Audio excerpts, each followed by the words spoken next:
Thank you for listening to The Luminous Mind. Remember to subscribe to our free podcast so you won't miss any of our illuminating content. Here is episode 226. The whole idea is that I want to help parents teach their kids how to manage money early so that they can get that life skill.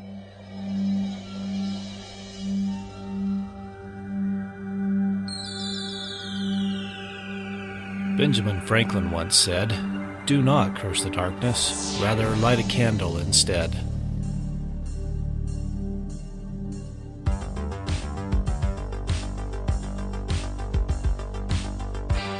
If you're ready to set your mind on fire, then prepare yourself for the Luminous Mind with your host, Rebecca Bowman.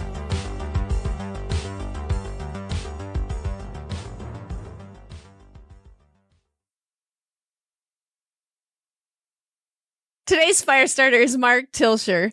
Mark is the host of Junior Moneymakers podcast, a show dedicated to helping parents teach their kids entrepreneurship. A homeschooling father of 4, Mark believes that teaching kids entrepreneurship can help bridge the gap between traditional education and real life. Welcome, Mark. Thank you so much for having me, Rebecca. I am an absolute lover of Mark's podcast called The Junior Moneymakers. I'm so elated just to chat with him because I just love his show. But before, we share more about what you're doing with our audience, can you please tell our audience a little bit more about yourself? Yeah, absolutely. Before I do, I just want to say it's awesome that I found my one fan. Like I knew there was one out there, and it's really cool that I found it. So thank you so much. That's the best part about having a podcast is I can reach out to all the people I admire. That's awesome. Thank you so much. So about my family and I. So we're a homeschooling family, and we actually live over in Germany, if you can believe that. So we're kind of third culture family. I have 4 children ranging all the way in age from 2, and the oldest is 14 years old. And each one of them was born here in Germany. So they've never actually lived in the United States. Yeah, at least not yet. So all of them have visited back to the United States, but they're kind of torn between being Americans and living in Germany almost their whole lives. The bonus of that is that they've all been homeschooled since birth. So my son was born a month after we got here, and they've all been homeschooled their entire life, which is really great for them. So some of that culture shock they're going to experience, I think, over the next year as we travel back will be, I think, minimized by that. That's awesome. So just a follow-up question, because I know it's kind of illegal to homeschool in Germany. Is it not illegal if you're an American? No, it's a very interesting question. So Germany is actually one of the most hostile countries in the world when it comes to homeschoolers. Yeah. So there's a lot of legal issues that happen, and they can actually come into your house and straight up take your children away. We do some work there's a SOFA agreement and some other complicated things I won't necessarily get into, but the official position on our community here is that there is no official position on our community. So we kind of are doing our thing, and everything's going really well so far. That's awesome. Well, it's kind of scary, but awesome at the same time, right? It is. But we do know Germans. There's some Germans we've been helping to support over the years who they've actually had their children taken away, and they fight legal battles. And this podcast takes an interesting turn, but there's definitely some complications for people that want to home educate here in Germany. That's awesome. Well, and I kind of interrupted you when you're telling our audience about your family. Just give us more of your passions and maybe your professional stuff that you love to do. Okay, so to kind of put the nail on the family piece, our big passions in our family life is really we want kids that love God's creation. And that's a really nice thing about living here is we're just surrounded by nature. So the Germans really do enjoy nature and the beauty of God's creation. So we want our kids to enjoy God's creation. We want them to be creative. And something we had alluded to before the show is we want them to love learning. And that's really important to us in our family is that when they leave the house, learning isn't something that stays behind after they go, but we really want them to love learning their entire life. So we've always believed that if they're creative and they love learning, that they can really do whatever they want when they grow up. The sky will really be the limit for them. That's awesome. For me. Awesome. Yeah. Yeah. So thank you. For me, I almost don't have time for hobbies. So we have 4 businesses as a family, and I have a day job, and then we have 4 kids. But when I find time, I do jiu-jitsu. I'm actually a jiu-jitsu instructor. I'm a Krav Maga instructor as well. I have 2 40-minute drives every day, and I listen to a lot of audiobooks when I'm doing that. And the kids and I like to play board games and hang out. We just bought a piano this weekend. Oh, and cool. So that's kind of taken over. taking over the house as well. So yeah, that's what we like to do. Well, obviously, they're not playing it now. I always had to go, can you guys not play the piano for an hour? So I think my wife is almost there.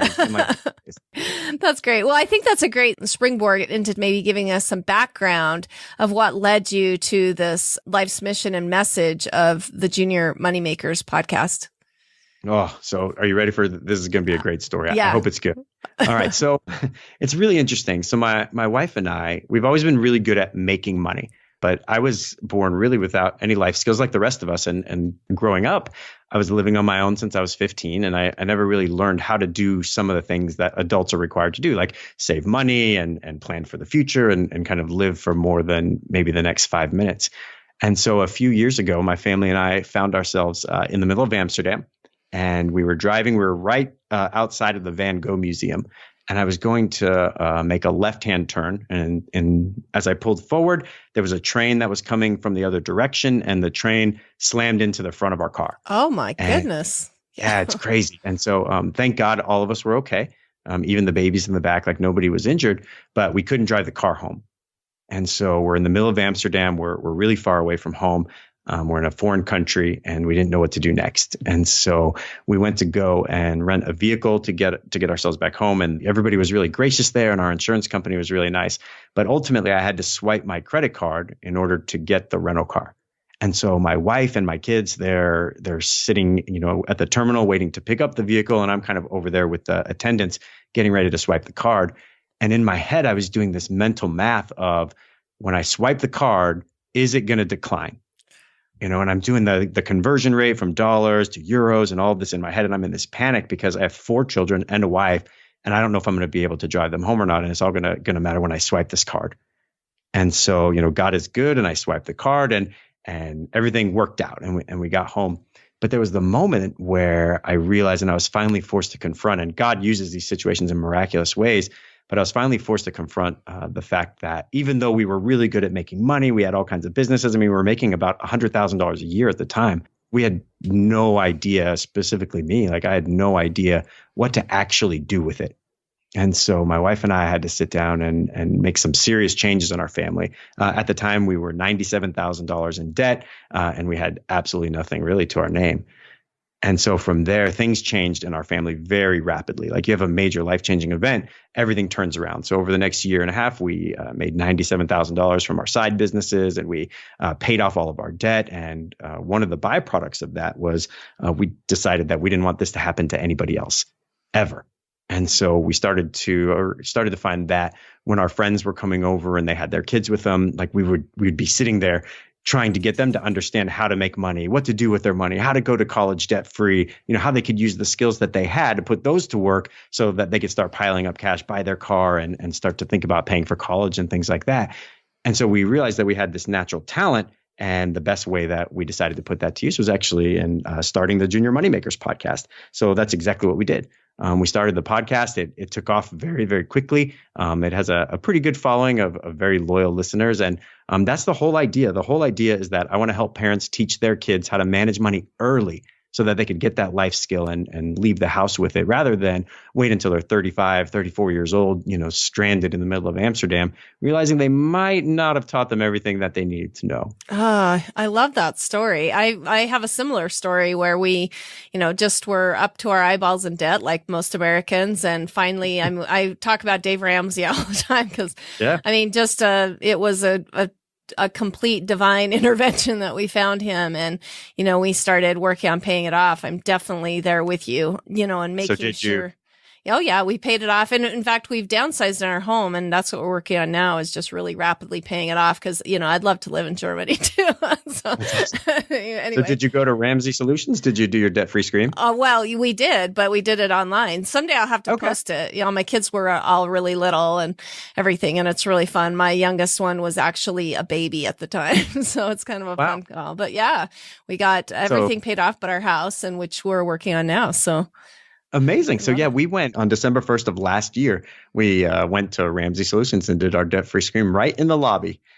Oh, cool. We'll do that when we pay off our house. We've actually already talked about that. When that's done, we're going there to Tennessee to definitely do that. That's great. And I think what a great way to give back to start this podcast, because you're exactly right. I was listening to a podcast today that talked about, here we are, we teach kids calculus and algebra and stuff like that. And a lot of times we don't teach them the basic necessities of, how interest works or how to balance a checkbook or any of those types of things, or even how to sell themselves. And kind of moving into this entrepreneur idea. I talk to my boy all the time, no matter what profession you have, if you're working for somebody or working for yourself, or he wants to be an author and he has a book written and everything, but you've got to learn how to market yourself and to have that entrepreneurial attitude, no matter where you're at. Do you feel the same way, or what's your thoughts on that? No, I think you're absolutely right. So I think we spend so much time worrying about math facts, let's say, or memorizing our multiplication tables when we know that our kids have a calculator in their hand on their smartphone all the time. Yeah. And we don't teach them necessarily how to spend their money or how to save their money or what to do, how to give. And we don't teach them any of those things when they're young, or at least not sufficiently. And then when we leave the house, they get hit in the face the first time that they have to balance their checkbook, or if people still do that, or they have to go online and balance their accounts, and they have no idea what to do. And so we end up sending our kids out of the house without the life skills that they need to actually thrive. And it's no surprise. Like when you look at the statistics for the United States, for student loan debt, for housing debt, most Americans can't come up with $500. And $500 is not a lot of money. And $500 barely covers a small crisis. We don't know how to change the oil in our car. That's going to cost you $50, almost $100. That's 10% if you've got, $500. Yeah. It's crazy. Maybe a little more than maybe a little more than 10%. Well, and I love the freedom the entrepreneur gives a person. In the past, my husband and I, we've always been tied to a location, but that would be a dream of ours to be able to live wherever and still be able to, support our family. I'd love to hear how you think entrepreneurship helps young people with their education. This is an educational podcast, and I'd love to hear kind of what you feel about that. No, it's a great question. It's one I get a lot, and I get it from how it helps with the education, but also why it's better than things like taking your kids to play soccer or play football. And I think it's a good question that a lot of people have. So if you just want to talk about the educational skills that kids get from entrepreneurship, first, you're obviously going to get things like math. You're going to get marketing. You talked about marketing yourself, which is humongous. Whether your kids become entrepreneurs or they go into the job market, just being able to understand their own value, what price they can command in the open market selling their own products versus working for somebody else, customer service, and just plain old social interaction. Dealing with customers that are always right is always a difficult skill to learn. So taking that into the job market with them or into their future with them is humongous. And there's other intangibles that help as well, where things like dealing with failure. Dealing with failure is humongous. And any entrepreneur will tell you, like, you fail forward 5,000 times just to get that one success. And I think the other part that we don't think about often is the dealing with success as well. And I think that that's something that my wife and I specifically dealt with. Was we had so much success, but knowing what to do with that success over time, we didn't have those skills. And where I think that the most value comes from, regardless of if your kids go forward to be entrepreneurs or they go into the job market or they have their own business, is that entrepreneurs usually have a fire in their belly that can't be equated to any other business. And so when your kids do pick up entrepreneurship, they're much more likely to be self-taught, something you alluded to earlier in the show. They're much more likely to be self-taught, and they're more likely to chase after the education they need to be successful. And I think that that's something that we all wish that our kids would do. Like, I want my kids to love learning. As soon as they have a goal and they understand that reaching their goal is going to come through their small business idea, whatever that may be, then you're going to see the passion and the fire in their eyes as their brain goes to figure out the path to get there.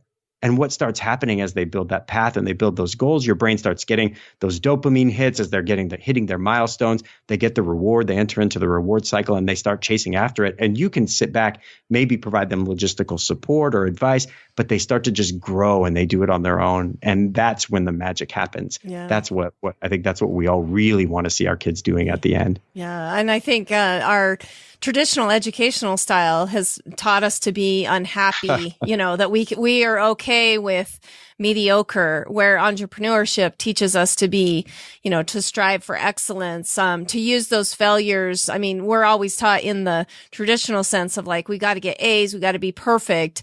But entrepreneurship is really a journey, I feel like, about becoming, of making those failures or those mistakes along the way and becoming better. And using that as a springboard to do that. Is that absolutely. Yeah. Absolutely. And I think there's one more thing that I think people confuse a lot, and it's that what entrepreneurship is really about at the end of the day is that it's about serving people. That's what it's about. If you can find a way to help people, then you make money. Help a few people, make a little money. Help lots of people, make a lot of money. And that's a skill that getting that idea into your kids' heads, they start to spot opportunity. And spotting opportunity is one of the greatest skills any adult can have. But once your kid starts to learn to spot those opportunities, they'll see them everywhere. And all it takes is one opportunity, being at that right place, like people say, and all of a sudden they're an overnight success. And whether you believe in that or not, but they're an overnight success just from that one opportunity that they're able to spot. They can fill a need. And so that's something that I believe that we need to be teaching our kids from the earliest age, is how to help others, how to spot opportunities to serve, whether that's through missionary work or just helping mom around the house, but getting an eye for really spotting things that need to be fixed or places that need help. If they can do that, the world is their oyster. I love it. It's such a different mindset than what we're seeing now, where kids just like come out and they just want a job. They don't see like where they can serve or how they can help somebody. So that's great. Because they deserve it. Yeah. Yeah. That they've done everything right. They've checked all the boxes. And now, this is the next, Surprise, surprise. Exactly. Well, I'd love to hear maybe what challenges you feel like, I put down on our sheet, maybe, that of starting your podcast, but maybe we should talk about the challenges that you feel like, people have as they're starting their businesses. I mean, are there definitely some key things that you see that people might struggle with, and then how, they can use those to learn from? Yeah. And I think with kids, this is a really big one. This is a big question that people have a lot. They don't know where to start. I think that's the biggest thing. The questions I typically get are things that you would think would be easy. I don't have a business idea. What should I do? How do I name my business? What should I do? These are the things that seem to be on people's minds the most. And I think we often overthink it. So when I was a kid and I wanted to make money, my parents told me to go outside and have a lemonade stand. And that was a simple answer. It's something that everybody knew, and you could just go outside and do it. And now I think that there are so many opportunities for kids to make money. We don't have to complicate it too much. There's always classic things that kids can do, like having a lawn mowing business. There's some kids that I've been in discussions with their families. They've made $5,000 one year and I think $15,000 the next year, just over the course of 3 months, mowing lawns in their neighborhood and in their town, which is a huge amount of money. That'd be a great summer job. I think for me, I would take that job. So, and there's all kinds of things. There are certain states where kids can bake cookies, for example, and they don't need a business license or a health permit to bake cookies at home. Little things like that kids can do right in the house. It doesn't take a lot of effort, and it'll excite them most of the time. Starting those businesses doesn't take much effort. It doesn't take much work. And one of the things that I do on my podcast is if you go to juniormoneymakers.com/plan, there's a basic business plan that I created. It has some very basic questions that people can answer. And they can send that to me, mark@juniormoneymakers.com, and I'll review it. I'll give them feedback, and I'll kind of give them some steps that they can start on. But usually what I found is that once people take the first step towards starting a business, they figure out the other pieces really fast. And I get surprised with how quickly they send me a list of all the things that they did. Once they get that fire in their belly, it takes off really fast. But that first step, that seems to be the most difficult for people. And I think that's true of just about anything that people do. Once they get going, momentum picks up and kind of takes care of the rest. Yeah. And that's kind of what we talked about, is recognizing those service opportunities instead of just expecting somebody to give them something, where they become a commodity in the workforce versus, just somebody, just a bump on a log waiting to be used. Right. So that's great. I'd love to hear how you feel like your paradigm has changed over time and with experience. It sounds like you've been a successful business person and stuff, but, maybe, how has it changed from the time you began to where you are now? No, it's very interesting because I was a victim of success with my podcast very early. And so I defined success by what I saw initially. So when I launched my podcast, I had a very good plan. I followed John Lee Dumas, Pat Flynn, some names in the industry that are recognizable. And I did everything that they said to do. And within 24 hours, my show was in the top 40 on iTunes. My listenership was growing really quickly. But there's an algorithm that iTunes uses to decide, how high you get up the charts in the beginning. And so I was able to stay in the top 100, the top 60, I was beating Taylor Swift's podcast for a while there. Like all kinds of cool things were happening. But once that wore off, then I dropped out of the top 200, never to return again. And it's just because the new people if you look in the top 20, often there are people who have 3 or 4 episodes.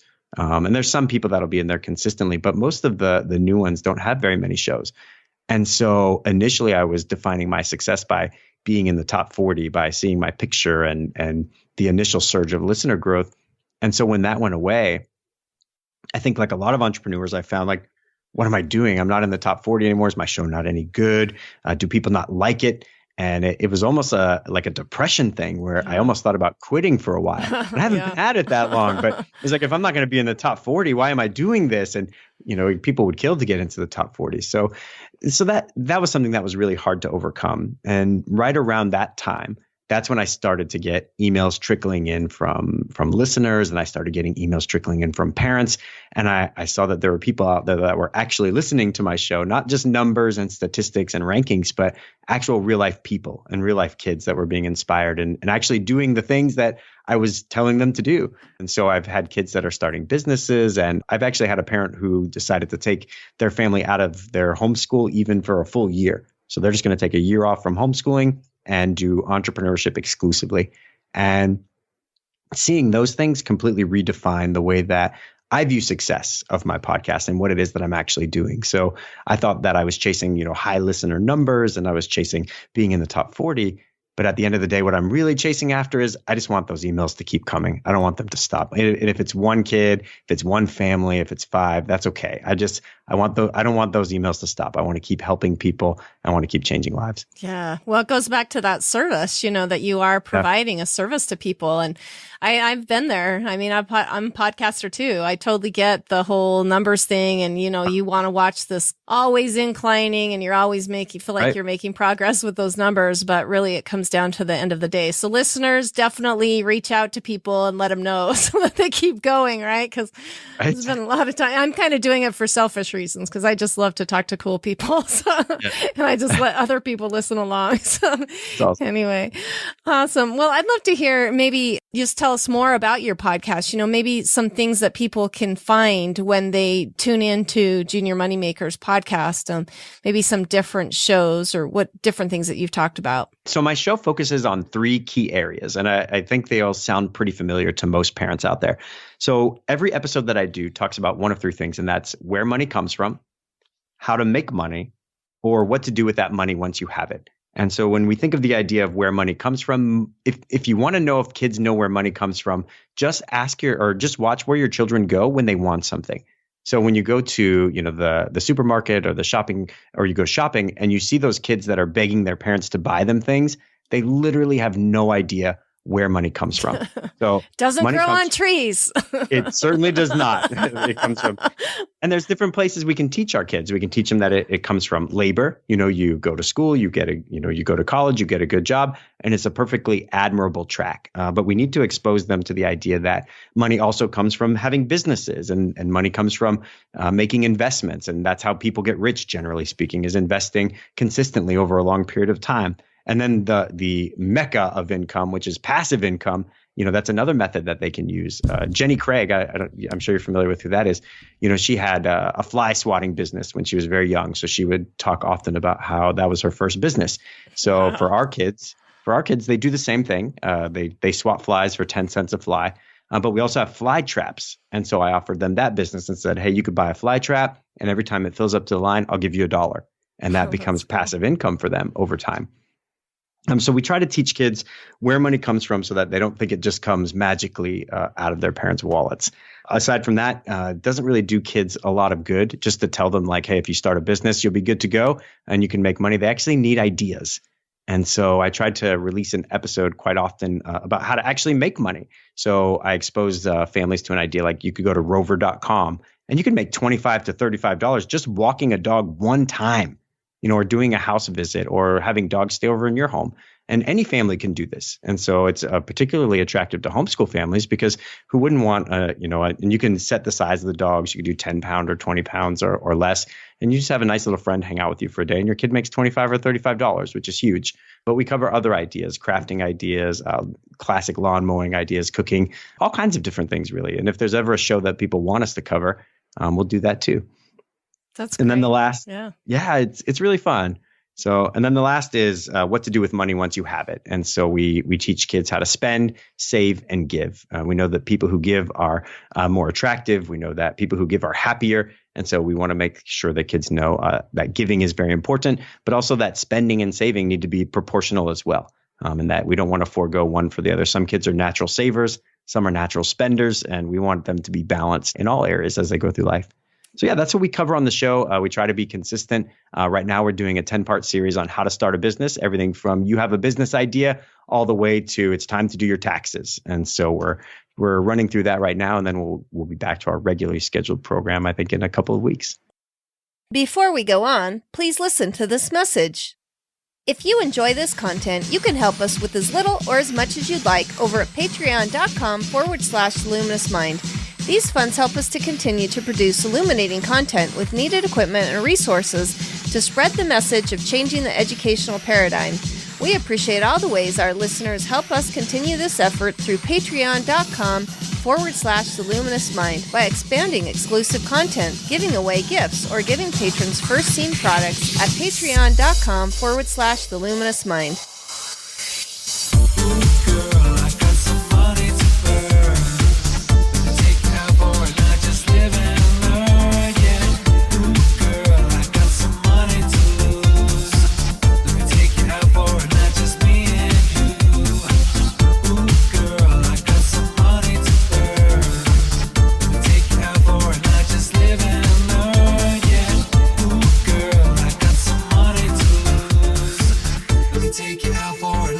Welcome back to The Luminous Mind with Mark Tilsher, creating financially savvy kids. Well, I kind of want to talk about, we mentioned it once before, but, we want to teach them how to be entrepreneurs, but, it's easy just to say, okay, well, go and start a business. And there's a lot of failure along the way. Do you feel like sometimes that can stop kids, if they have like a failure too close to the front of their business or whatever, that they might not try again? Is that part of the whole? Just tell me what your thoughts are, I guess, on failure in business and how to keep going. Yeah, we can all get punched in the face all the time. Like we both talked about our podcast and things that set us back a little bit. I think that one thing that is a big key for us to impart to our kids is that we don't want them to just start a business. We want them to think about opportunities. And so one of the things that we can do is try to get this idea into them as early as possible. And that doesn't help everyone because people have older kids. But the moment you realize that this is going to be something you want to pursue, it's time to start working on it. And there's a few things that I recommend that every family do, regardless of kind of what your personal belief structure is. There's a few things that you can implement right away. One of the things that we do in our home is that we're very big on personal property. So we have 4 kids and we don't have much communal property in the house as far as toys go. So they all own their own things. And so that's one of the big keys is that every one of them, they own their things. It's their stuff. They take care of it. They're responsible for it. But the flip side of that is that when they want new things, they know that if it's not birthdays or Christmas or we don't randomly bless them, they're probably not going to get it just by asking for it. There's not a whole lot of times where we go out and they ask for things really ever. And that starts from a very early age. My daughter's 4 years old right now, and we inspire her we're kindling her entrepreneurship right now she has a Belle set, a Beauty and the Beast set that she really wants to buy. And I think it's $10 or $20. And so we created a little book for her and she's earning quarters every night. And she puts her quarters into her book. And when she gets about halfway there, her book will be full, which is half the amount she needs. We'll put down the other half. We won't tell her that, but we'll just tell her that she earned all the money for her set.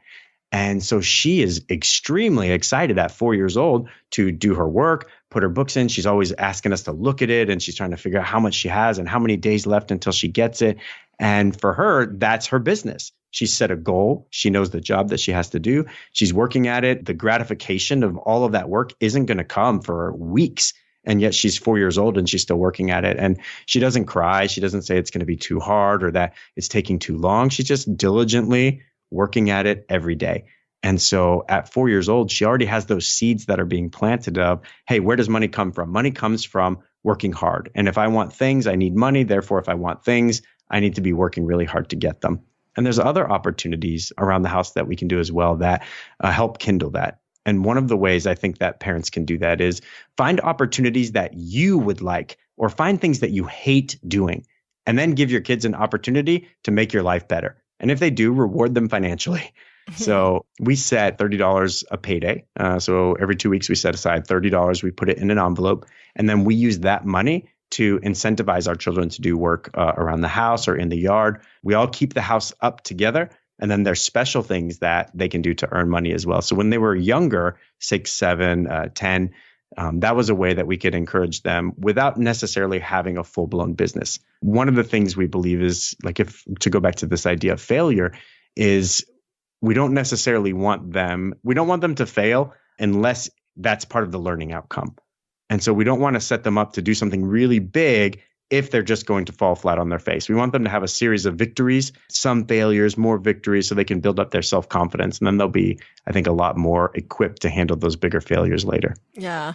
I mean, it's really, really important when they're little to not let them fall on their face, because then they definitely won't want to get up. I love that. Dave Ramsey talks about it, commissions versus just an allowance. You just don't get money for just existing, that you actually have to do the commission and the work to be able to get the money. And I think it's interesting too, like once your kids get a little bit of taste of that, of earning money, then they go out and seek other opportunities, because our money only goes so far, That's exactly right. And yes. Yeah. And it sets them up. Like our oldest was really into lawn care and, yard work, and he picked corn. He did like just the most interesting jobs, just whatever he could do to just make money, because he knew, he got a little bit of taste of that. And then also teaching them all those points of saving and giving and spending and how important that is. And when he got older, he's like, I wish I would have saved more, even though he's saving half of, what he had. But, it's interesting. And that's the terrifying part, right? Because you can, if you do everything right, then when it's time for them to go out and make their own money, then you feel somewhat secure that everything's going to go okay. But if you haven't taught them yet, and then all of a sudden I have some listeners, their son makes $1,000 a month off of his YouTube channel, and he's 16. Oh, wow. And yeah, so and for them, it's something it's an interesting dynamic, because he makes so much money, he can almost do what he wants with it, but he's still living in the house, and they're trying to help him understand what to do with it. So the earlier that you're able to get the spend, save, give and the envelopes going, I think the better things are going to be long term, which is almost the same with everything else. But yeah, well, I'd love to hear more about some of your listeners. You mentioned the kid who's making $1,000 off his YouTube channel. What's some feedback that you're getting from your audience, or how are you helping other people be more successful? So two of the coolest businesses that we have going right now are, so we have one of our listeners who he's actually raising ducklings, if you can believe this. And so he lives in an area where everybody, I guess, ships their ducklings in. And so his parents and him, they invested in a small little hatchery. And so they're actually growing ducklings, and they're going to be selling them. And so we have some different ideas of how they're going to be doing with feed stores and different things like that, which is cool. And then we have another listener, Zoe, who's probably going to be one of our bigger businesses. I think she's going to really blow up. But right now she's doing sweets. Sweets are not considered to be like a hazardous food. So she can make candies and she can make cookies and things like that without having special certifications and without having special inspections. And so she's starting her business now. So we gave her some great ideas of how to go out in the area and market her things. So we do. There are kids actually taking action and starting real businesses, and it's really cool. It's interesting to see and fun to watch. Yeah. Well, and I know you mentioned mentoring other people. What are some ways that you're mentoring people, and what have you learned from that mentorship? Oh, Goodness gracious, these are great questions. So literally any chance that I get. Part of my day job is I run a leadership academy. I don't think I mentioned that. So by day, we run a leadership academy, and I have 97 students at a time, and we do 7 classes per year. So my day job literally is mentorship. And the big thing that I've learned throughout the entire process is, number one, people are really hungry. They're hungry for direct feedback. They're hungry for people to be giving critical criticism. And once we get over the fear of telling people what we think they need to hear, usually goes really well after that. But the biggest thing I think that I would go back to is that what people are usually looking for is the first step. They get analysis paralysis. They get, they can't make that initial decision. But once you get somebody to have that breakthrough of for that initial decision, that first step they have to take, most people will just surprise you with just how deep they'll jump in once you push them into the pool. So I'm always surprised. And what I think the one thing I'm always humbled by the most is that I feel like everybody else has such cooler ideas and is way more passionate about them than I am. So that's really fun to see. It's really addicting because you want to be around people like that more often, if that makes sense. Yeah. And it's really fun to see how, like you said, the passion that they get in their eyes. It's more so you're going to see that kind of thing than, if they're just kind of going through checking boxes through their life, like we talked about. I mean, I love the passion that it creates. And then the young entrepreneur that's able to make some serious cash, can turn around. And I mean, he starts off on a really good footing right away. I mean, I love that. Right. That's the whole kind of point, is that young people learn how to pay their way through college, start their families debt free by teaching those entrepreneurial skills. What a great service. Yeah. So there's these. Oh, thank you, ma'am. So there's these studies that are going on. There have been a couple that have come out that look at starting a business before the age of 14. And some of them are like starting a business before the age of 13, and how great of an indicator that is on your future success, even if it's just something as simple as a lemonade stand. And I think that really plays out as you see even people with great ideas. We look at Walt Disney, for example. I mean, Walt Disney was an absolutely amazing innovator. He was a visionary, but he almost brought the company to the point of financial ruin over and over and over again. And his brother Roy was always there to kind of help him out and pull him through it. But he had no idea and not even any real concern for the financial part of the business. And when we look at startups and we look at, initial companies as they're building up, often it's the administrative stuff, it's the financial aspect, the things they don't want to concern themselves with. That's what ends up sinking them. And that's what ends up sinking a lot of people. And so learning those skills, even rudimentary at a young age, it's at least in their mind as they move forward into the next stage of life. At least they can recognize what they're looking at, and it's something they're considering, as opposed to some afterthought later that ends up being the thing that sinks their business or worse, their family. Yeah. Oh, well, and it kind of reminds me of the marshmallow analogy of kids that are taught, to have that little bit of patience to wait, and how they're going to be rewarded for that. I mean, and it kind of goes the same with learning those skills at a really young age. Yeah. When we get those down, that we'll learn how to do that. I mean, when we're adults, we'll have it really solid in the core of our being, right? Is that right? Yeah. Did you do the test with your kids?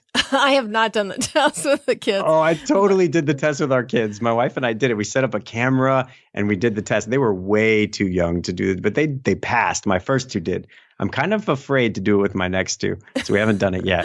I don't know what's going to happen. So go and do the marshmallow test for us. That's great. That's awesome. Yeah, they followed those kids. Like, for those of you who don't know what we're talking about. So basically they set a marshmallow down and they told the kids they were going to come back in a little while. If they didn't eat the marshmallow, then they were going to get a second marshmallow. And for a lot of the kids, they would just sit there agonizing. There were some kids who would eat the marshmallow before the instructions were even gone. And then other kids who just sat there patiently. And several years, they followed those kids throughout the course of their life.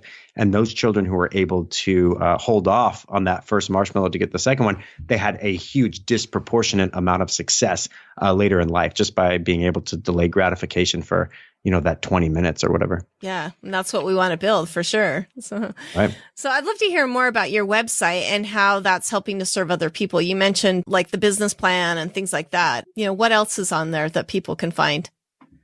The biggest thing I think that people would find to be most useful, there's 2 things. So first is, I mentioned earlier, if you go to juniormoneymakers.com/plan, there's a business plan template there that's custom designed for kids. So parents and kids can sit down. You can fill it out in less than an hour.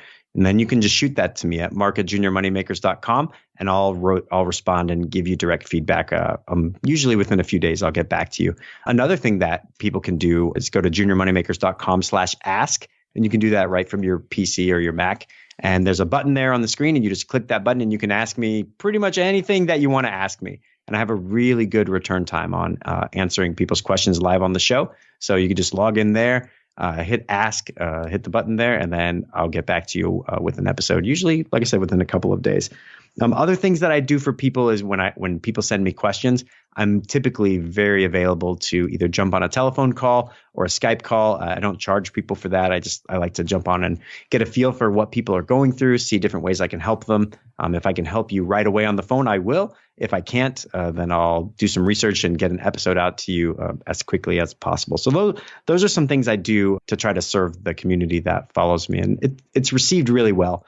We're working on some other stuff right now, the Junior Moneymakers Academy and a few other things. But right now, that's really how I try to take care of all of my listeners. That's great. And he really does have a lot of great ideas, as you're listening to podcasts of different things you can do. The one I loved the most was the consignment store that you were talking about, of building an online consignment store. And I actually have a daughter that's really into ballet.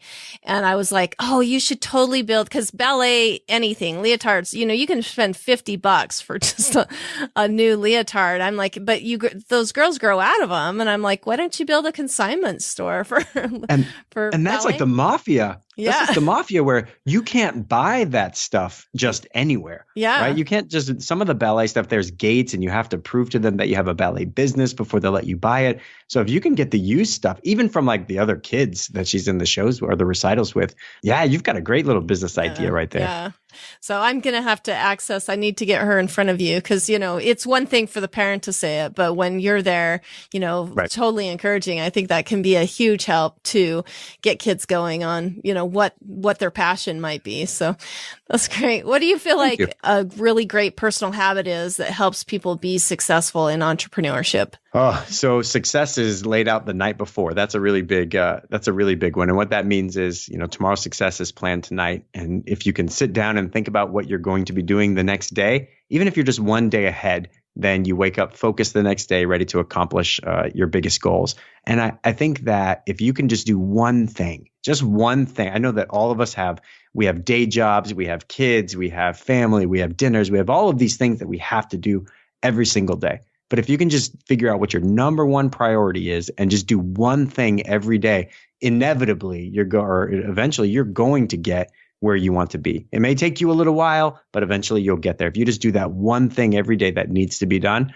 eventually you're going to knock out your biggest goals. Yeah. And sometimes that floundering, it can really delay us. It can create this feeling of failure that we haven't done it. But that one striving every day to move forward makes a big difference in helping us feel successful.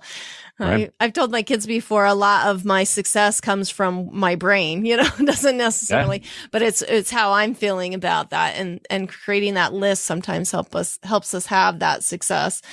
Great. That's great. So Ralph Waldo Emerson has the quote of, once you make a decision, the universe conspires to make it happen. And so it's vision and determination are like an unstoppable force. So if you have an idea of what you want to do, the moment that you decide to do it, it's almost inevitable that it's going to happen. You just have to make the decision and then you move. But the momentum, it takes on a life of its own. And today it's one baby step, and tomorrow it's 2, and the next day 3. But eventually you're running before you realize it. And then you're starting to knock off milestones. And if you knock off milestones, you're going to hit your goal. It's going to happen.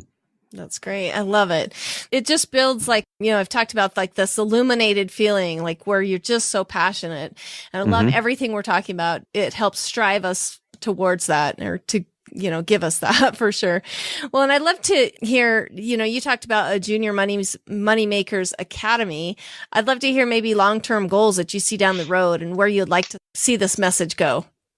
The future. So in 1 year, we're actually going to be moving back to the States. So we're going to be, most likely a year from now, we'll be in Orlando, Florida, living next to Disney World. And that, I think, is really when the Junior Moneymakers project is going to take off. So that first year, what I'm really hoping to do is I want to take this show on the road And so we're going to be reaching out to all the churches up and down the east and west coast of Florida, to all the homeschool groups. And I would really like to start in-person classes, seminars, projects, and really make this a lot more personal. So there's also small kids entrepreneur fairs all up and down the coast, actually all over the country. And I want to start going to those in person and getting a lot of those guests on my show. So if your kids are entrepreneurs in any sense of the word, please reach out to me, mark@juniormoneymakers.com. And I would love to have you on the show, help push your kids' business, but also get your advice on how kids can follow in your footsteps. So those are two really big things that we're going to be doing next year when we get back to the States. And then should be done wrapping up at least the initial stages of the Junior Moneymakers Academy, which is going to be an 8-week program that's designed to take your kids' business idea from a concept, or if they don't have a concept, we'll help them find a concept, all the way through the planning and execution stages. So what I want the program to be is something where students can start, right after Christmas and have a business going far, far before summer comes. So that's another thing that we're working on. And I can't wait to launch the Junior Moneymakers Academy. It's going to be awesome. Yeah.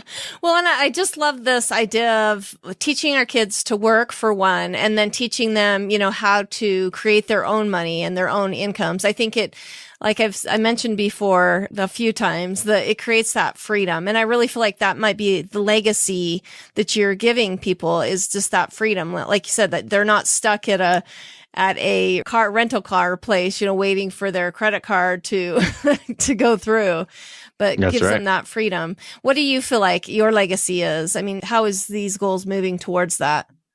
I think you absolutely nailed it. So my wife and I, we have, I think, a realistic vision for where we will be as a couple. So we're going to slowly be marching towards millionaire status, and we want to leave our children a better world than what we had. We want to change our family tree. So internal to our family, we don't want our kids to ever experience the things. And I think this is something that all of us feel. We just don't all know how to get there. But we don't want our kids to go through the same types of challenges that we went through. They can have their own types, but we don't want them to be stranded on a road in Amsterdam. So that's personally for our family. But professionally, when we talk about the Junior Moneymakers Project, I want your kids to go through life without having any debt. And that starts with financial literacy at an early age. They need to be told, it needs to be reinforced. We need to talk about it. More than that, they need to experience it. You talk about how difficult it is sometimes for parents to convey ideas to their children. And I think that there's some truth in that. But I think that through repetition and then through experience on their own part, they're going to recognize what you're telling them. Whether they wanted to hear it or not, you hammer it home enough. Eventually, when they go out on their own, what they see will sound a lot like what you showed them when they were 8, 9, 10, and 15 years old. So that's our legacy. The legacy is, I want your kids to go through life without having any debt. And to reach that goal, we're going to teach them how to manage money while they're still young. Well, that's cool. And I feel like as families, the coolest thing that we can do is learn those lessons together. I mean, sometimes you as a parent haven't been the best role model to your children about that, but it's a great time to work together on going, okay, we want our future different. Like you said, like changing your family tree. And I feel like you're helping to facilitate that for so many families that, even if you don't, that's, I guess, why I love the Junior Moneymakers podcast, is that it's put in such simple terms that my kids are getting it, but then I'm learning lessons along the way too. So it's a great thing you're doing for sure. I'd love to hear. That's super kind of you. I'd love to hear. Do you have any parting advice for our listeners, maybe to parents or even to little kids, about how to get their businesses going, even to parents, how to get those businesses going? And then give us your contact information, how our listeners can find all of the things that we talked about.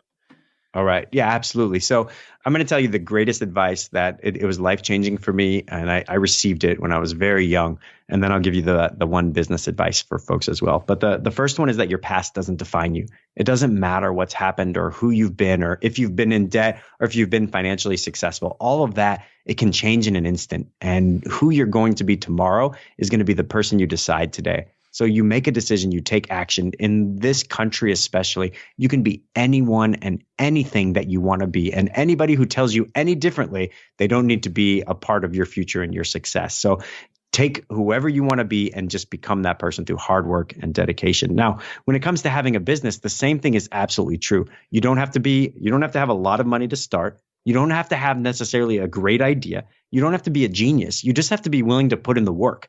If you're willing to go and mow people's lawns, you've got a business idea. If you're willing to walk people's dogs, there are people in your neighborhood or people in your, I want to say village because I live in Germany, but people in your town that have dogs that need to be walked. And if you're good at what you do, if you serve people and you take care of your customers, your business will grow regardless of what that business is. So listen to our podcast. I give you lots of great business ideas. You can scroll through the archives or send me an email at mark@juniormoneymakers.com, and I'll help point you in a direction for something that is really tailor-made for you. But go out there and take the steps. Just do it. Don't be afraid. Just do it. You got it. I believe in you. You're going to do awesome. Yeah. Sometimes we want to believe that the American dream is dead. And, there's a lot of obstacles in our way. I mean, we have government regulation. We have different things like that. But really, this is still the best place to start a business.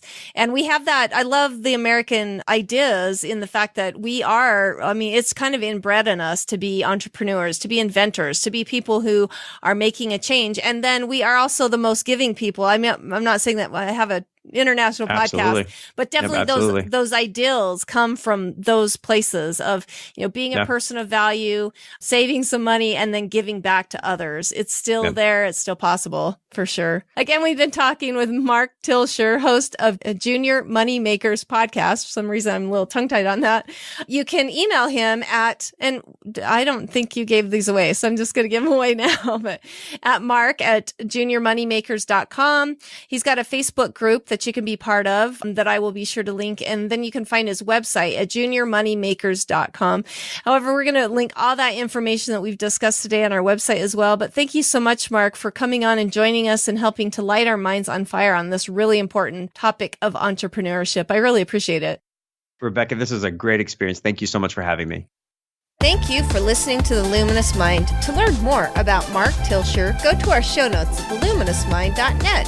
Be sure to become a subscriber to our free email list and help us continue production of illuminating content by sponsoring us at patreon.com/theluminousmind to get exclusive content. Subscribe on YouTube, like us on Facebook, follow us on Twitter, Google+, Pinterest, and now Instagram. To help us grow, consider these easy ways. Tell your friends about us, leave us a review, share our content, tell us how we can help you so together we can continue to light minds on fire and change the paradigm of education.